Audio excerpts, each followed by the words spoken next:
Straight to our breaking news story. Julian Assange has been granted political asylum by Ecuador.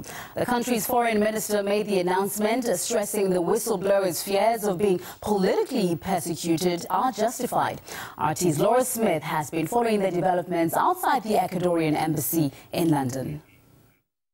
The reaction from Assange's supporters here was unequivocal when his asylum was finally granted by Ecuador. There were cheers, there were chants, there was a big contingent from the Ecuadorian community actually saying hands off Ecuador.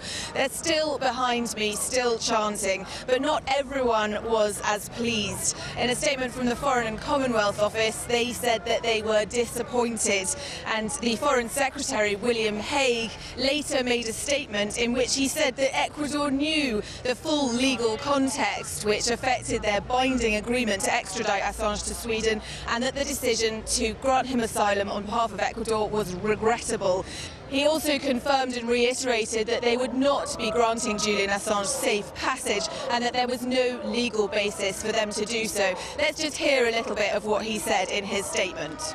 It does not change the fundamentals of the case. We will not allow Mr. Assange safe passage out of the United Kingdom, nor is there any legal basis for us to do so.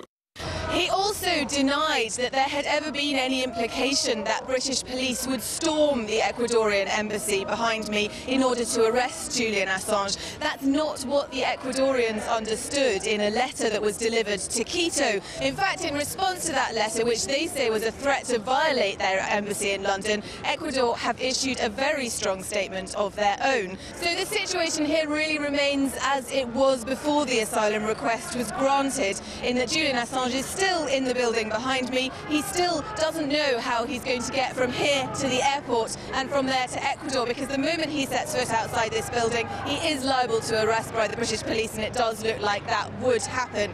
And what is developing here is, in no uncertain terms, an ugly diplomatic spat, with neither the UK or Ecuador looking like they're about to back down.